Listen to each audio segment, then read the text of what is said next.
All right, welcome to this explainer. If you're watching this, you probably know exactly what that 1-month JLPT mark feels like.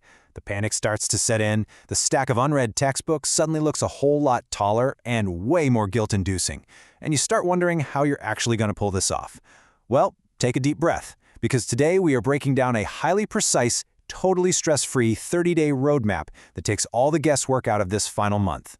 So here is the roadmap we are unpacking today. 1. The 1-month mindset. 2. The 4-week roadmap. 3. Strategy and analyzing mistakes. 4. The final countdown. And 5. Level-specific focus areas. Let's jump right in. Part 1. The 1-month mindset. Think about your daily schedule. If you are working a standard 9 to 5 and you factor in, say, a 2-hour round-trip commute, you realistically only have a mere 3 hours left at night to study. 3 hours! That is just the hard truth of the math. We have to be incredibly protective of that time. You literally do not have the luxury of wasting time on inefficient study methods right now. We need a surgical approach. You know, the most common trap at this 1-month mark? It's continuously opening brand new textbooks to try and shove fresh grammar or niche vocabulary into your brain. But honestly, you gotta stop doing that entirely. With only a month left, your absolute highest return on investment comes from systematically tackling past questions, those kakomon, and full mock tests. That's it. And to maximize those precious 3 hours we talked about, you need a strict split. Use your noisy commute for quick vocab hits and listening practice, and save the deep, focused reading for your quiet nights. I mean, trying to parse an intense N2 reading passage on a crowded, shaky subway, it's a recipe for disaster. Protect your quiet evening hours for the heavy lifting, reading, mock tests, and reviewing your mistakes. Moving on to Part 2, the 4-week roadmap. Think of this sequence as your ultimate lifeline. It's a structured, chronological path that dictates exactly what you need to focus on as the clock ticks down. Every single week here is treated as a distinct phase with a very specific goal.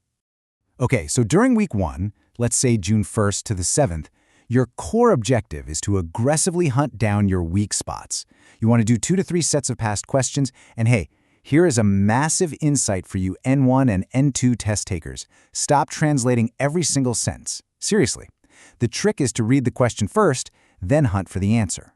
By the time the weekend rolls around, your goal is to point to one specific area and definitively say, okay, this right here is my weakest link. Then, as we move into week 2, the focus shifts entirely to speed. You need to train yourself to finish the reading section a full 5 minutes early. If you're taking the N4 or N5, this is all about instant grammar recognition. And for the weekend, we're going on lockdown. No phone, closed door, you are taking a full mock test under the exact grueling conditions you'll face on exam day. Which brings us to Part 3, Strategy and Analyzing Mistakes. Now, the crucial point here requires a major shift in your perspective. You have got to stop obsessing over how many points you scored. Taking a mock test and just glancing at the final score does absolutely nothing to help you improve. Instead, you need to ask this exact question for every single error. Why did I get this wrong?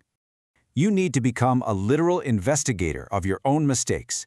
Log the exact reasons for your errors. Like, did a listening question trip you up because it was an immediate response trap? Did you miss a critical keyword in a task-based conversation?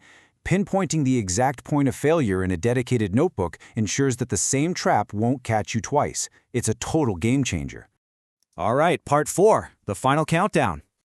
Things are getting real now. During week 4, you are officially cutting off all new books.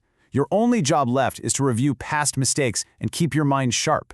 That means looking exclusively at your mistake notebooks, grammar lists, and vocabulary summaries, alongside maybe one daily listening practice, just to keep your ears tuned. Then, on that final weekend, around June 27th or 28th, you're taking one last, strictly timed mock test as your ultimate baseline.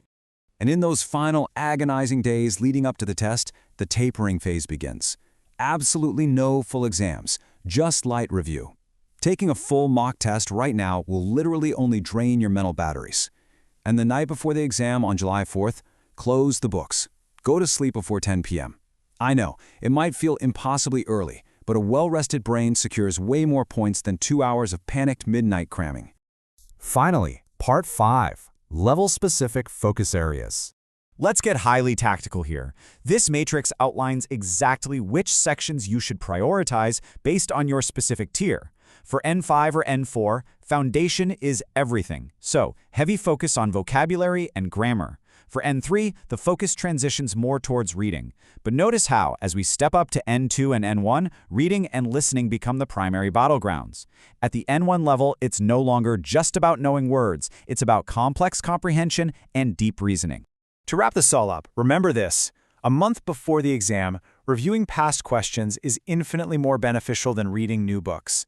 Consistency and reviewing past errors beats cramming fresh material every single time.